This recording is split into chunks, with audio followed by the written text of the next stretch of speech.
Je suis formateur en compostage de meubles de type.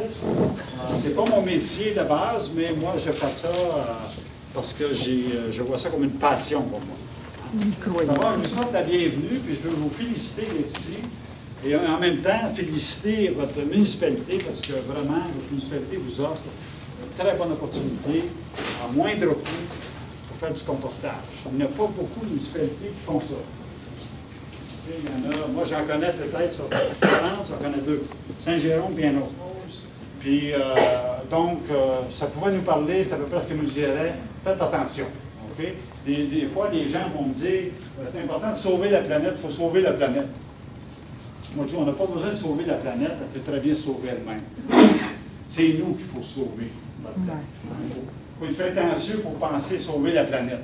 De toute façon, si on ne s'en occupe pas de la planète, elle va s'occuper de ça, puis elle va toujours être là, mais ça se peut que les mots soient très intéressants, mais peut-être moins aimer les gens, comme par exemple le mille-pattes, il y en a qui n'aiment pas trop ça, voir ça se promener, ou le perce-oreille. Oh, le perce-oreille, c'est moins beau ça, hein? Mais le perce-oreille, vous en avez, à un moment donné, là, bientôt, là, ça va être sur vos balcons, c'est partout, ces affaires-là. Mais ils sont très utiles, très utiles dans le compostage. Pourquoi? Parce que le perce-oreille, donc, on rend à la terre ce qu'elle nous a si généreusement donné. Évidemment, la terre nous a donné des légumes, des fruits. Avec tous les restes de ça, on est capable de refaire une terre et continuer à avoir des fruits et des légumes. C'est une façon de le voir. Pour le sain héritage, ça nous en... Quand on parle de compostage, on parle de matériaux. Ça prend les matériaux, là, c'est vos déchets de cuisine. On va appeler ça des matériaux, là. Les pommes, les oranges, les bananes, les spaghettis, tout ça, ce sont des matériaux. Donc, les matériaux sont en deux grandes catégories, des bruns et des verts. Pourquoi? Parce que ça prend tout simplement des matières sèches et des matières humides pour faire du compost. Si c'est tout un, ça ne fera pas de compost, c'est tout l'autre non plus. Comprenez-vous? Ça prend un degré d'humidité, on l'a dit au début tantôt, ça prend de l'humidité. Feuille, on peut prendre du gazon séché, un sac de gazon, on le fait sécher, puis il vient gris, là. Gris pâle, là, mais ça, c'est considéré comme une feuille. C'est la même chose, c'est du carbone. Okay? Donc, du gazon séché, ça revient à la même chose. Ça, c'est juste pour cette année. Parce que là, une fois à l'automne, des feuilles, vous allez en avoir en masse. Okay? Puis quand on parle de feuilles, on ne parle pas de toutes les feuilles. On parle des feuilles sur le temps. Ça aussi, j'en reviens là-dessus. Les pâtes alimentaires, les légumes, les fruits, tout ça, qu'ils soient avariés, qu'ils soient verts, qu'ils soient n'importe comment, moisis, ça va tout là-dedans. Okay?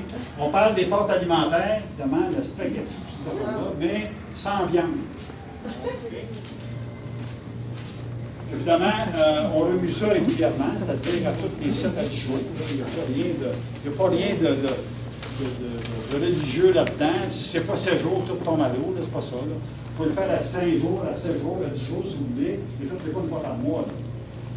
Comme j'en connais, quelqu'un tantôt m'a expliqué ça, là, faisait ça une fois par mois. Là. Ah oui, j'avais. Bon, OK. Donc, mais pourquoi qu'on doit le muer, vous pensez, c'est parce que ça crée de l'aération. Okay? Les micro-organismes, si on empile, on empile, ben même si on met des feuilles, ça va absorber, oui, mais sauf que ça va taper. Là, il y en a qui mettent des choses là-dedans aujourd'hui, puis la semaine prochaine, ils s'imaginent qu'ils vont avoir 30 kilos de compost. Là. Ils veulent tout faire pour que ça arrive comme ça. Donc, ils achètent toutes sortes de produits, ils mettent là-dedans. Mais c'est pas ça l'idée. L'idée, c'est d'empêcher l'enfouissement. C'est pas de faire la production de compost. Il faut faire du commerce. C'est comme ça. Donc, on va parler maintenant des dynamiques, des activateurs dynamiques, c'est ce qu'on connaît, là, le fumier, la fougère et le pissenlit. La fougère et le pissenlit sont des activateurs de compost de mouton ou de fumier de vache ou n'importe quoi. Bon, ça, si vous voulez l'activer un peu, vous pouvez en mettre une pelletée de temps en temps, il n'y a pas de problème, ça va être correct. Okay? Parce que ça, ces animaux-là mangent normalement, ils mangent de l'herbe, okay, ou du foin. Il faut éviter, évidemment, la mousse de toit. Je vais regarder ça en fait un peu dans le composteur, s'il est trop sec. Si on veut dans mon 5 sacs, puis on veut en mettre un petit peu, on peut faire ça. On peut mélanger ça. Là aussi, c'est un peu comme le brandy, on ne le laisse pas dans un paquet. On n'en met pas un pouce, puis on laisse ça là. Si on en met, là, parce qu'il est trop sec, on mélange tout ça tout de suite pour que l'eau s'étende avec le reste des matières sèches. Hein? On n'a pas à mesurer ça. J'en connais pas d'appareil pour mesurer ça d'un composteur, moi. Hein? Mais je sais qu'il y en a. Mais je ne veux pas savoir combien et où, mais je sais qu'est-ce qu'il ne faut pas mettre dedans, justement pour le déséquilibrer. Hein? C'est justement de la cendre de bois, on ne met pas ça là-dedans. Vos feuilles, quand vous allez ouvrir ça, pensant qu'ils sont secs, ils vont être plus mouillés que quand après les pluies. Okay? Donc, on s'assure qu'on met ça dans un endroit aéré. L'hiver, comme j'ai dit tantôt, on continue à faire comme on fait l'été. Sauf que ça ne compostera pas, bien entendu. Il fait trop froid. Okay? Ça va juste s'accumuler, ça va geler, ça va s'accumuler. Ça va arriver là, au printemps, il va être plein là, pas mal jusqu'en haut. Parce que là, il ne descend pas, là, il s'accumule. Okay?